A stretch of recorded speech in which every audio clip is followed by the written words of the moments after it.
Bom dia, meus amados irmãos, que a graça e a paz do Senhor Jesus Cristo seja com todos vocês, seus familiares, que vocês possam estar gozando de perfeita saúde e, acima de tudo, comunhão com o nosso Deus, que é a coisa mais importante de nossas vidas.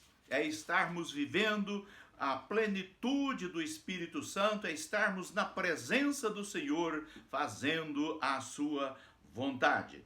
Meus queridos irmãos, no Juntos, cada manhã de hoje, nós queremos falar sobre o pecado por omissão. Nós falamos no último vídeo sobre o pecado por comissão. Então hoje nós queremos falar sobre o pecado por omissão. E para elucidar o assunto, nós queremos ler a palavra de Deus no Evangelho de Lucas, capítulo 12, 47, que diz assim: o servo que soube a vontade do seu senhor e não se aprontou, nem fez conforme a sua vontade, será castigado com muitos açoites.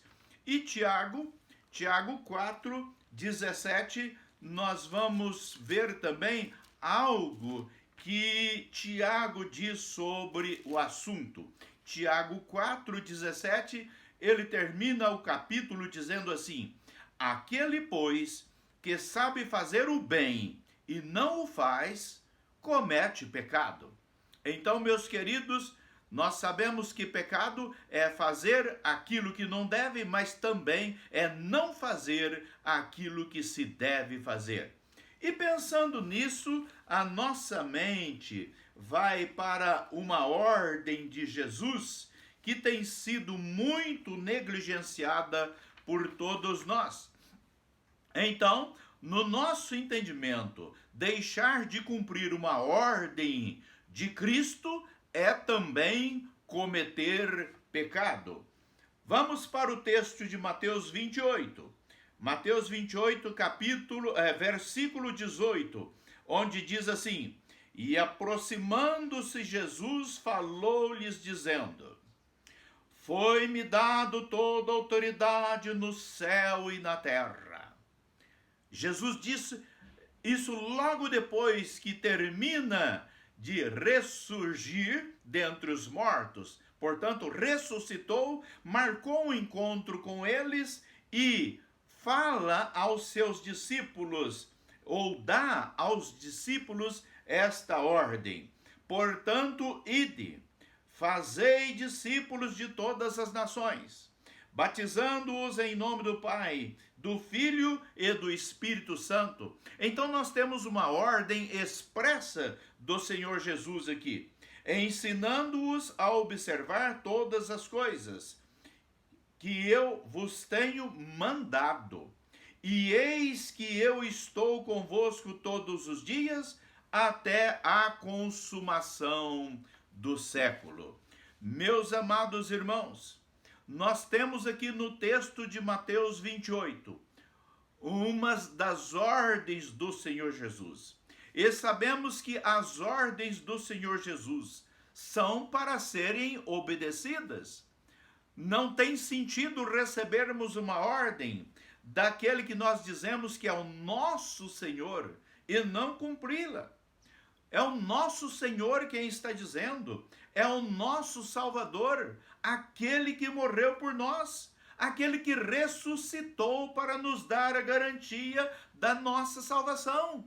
Como então não obedecê-lo? Certamente, eu estou convicto de que não obedecê-lo é cometer pecado. Então nós temos que obedecer à ordem do Senhor Jesus Cristo. Meus amados, como cometer o pecado da omissão, deixando de obedecer aquele que morreu por nós? Oh, meus queridos, esta ordem do Senhor Jesus, nós temos a convicção de que é para todos nós. Todo aquele que teve um encontro com ele recebe esta ordem dele. Todo aquele que se diz salvo por Cristo está debaixo desta ordem. Então, meus queridos, nós conhecemos este texto de cor.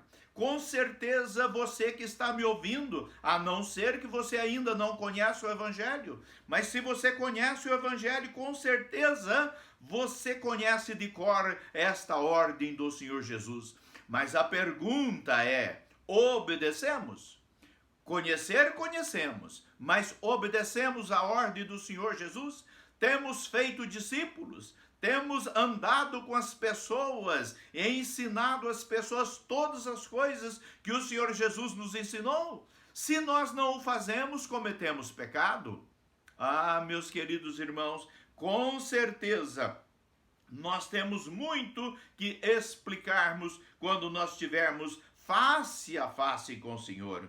Queridos, se não conhecemos a vontade do Senhor, olha, se conhecemos a vontade do Senhor e não a obedecemos, há uma exortação para nós, lá em Lucas 12:47.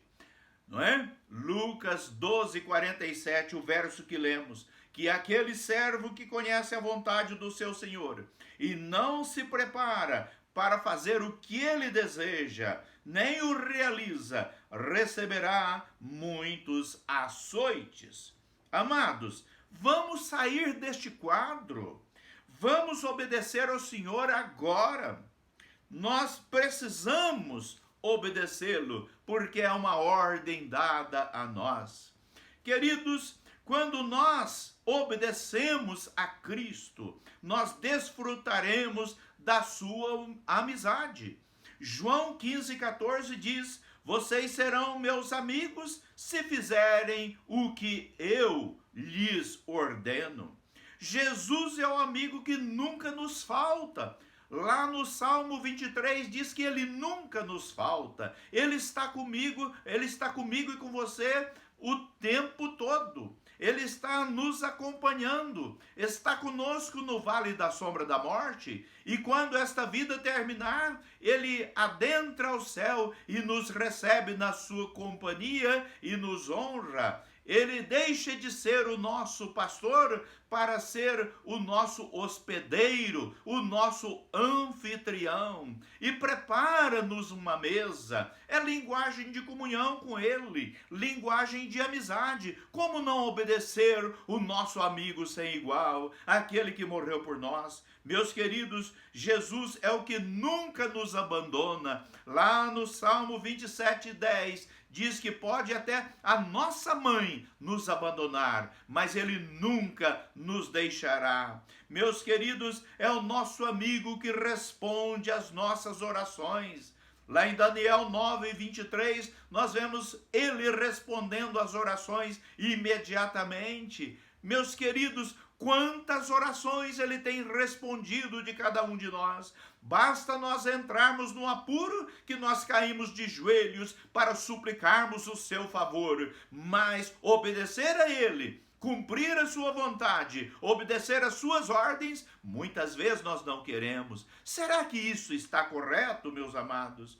Oh, meus queridos irmãos, Jesus é aquele amigo que deseja intimidade conosco. Ele nos convida, não é? A estarmos com ele sempre. Lá em Apocalipse 3:20, ele diz: eis que estou à porta e bato. Se alguém abrir a porta, eu entrarei, cearei com ele e ele comigo. Linguagem de intimidade, linguagem de comunhão. Ele deseja o tempo todo estar conosco, meus queridos irmãos. Então, meus amados, como você vai reagir a estas ordens do Senhor Jesus?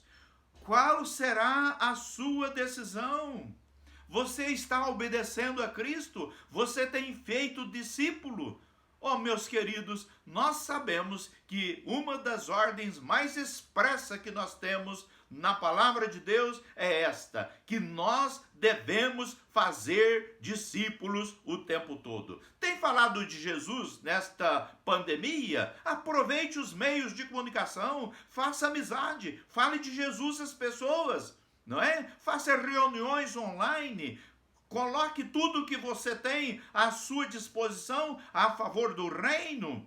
Fale de Jesus, oriente as pessoas. As pessoas estão sedentas, elas estão precisando de uma palavra amiga. Qual será a sua decisão? Você já aceitou a Cristo como Salvador? Então, se você aceitou, você é um discípulo de Jesus. Portanto, a ordem para você nesta manhã é fazer outros discípulos, é estarem com eles, é acompanhá-los, é falar do amor de Cristo a eles. Mas se você ainda não aceitou Cristo como Salvador, abra seu coração agora, deixe Jesus entrar na sua vida, faça dele o Senhor da sua vida, o Senhor das suas decisões, o comandante do seu barco. Receba Cristo como Salvador e desfrute da vida abundante. Que Deus abençoe você, que Deus abençoe sua família, que Deus abençoe a todos os que o cercam, em o nome de Jesus. E até a próxima, que nós voltaremos para falarmos mais um pouquinho desse assunto, em nome de Jesus. Amém.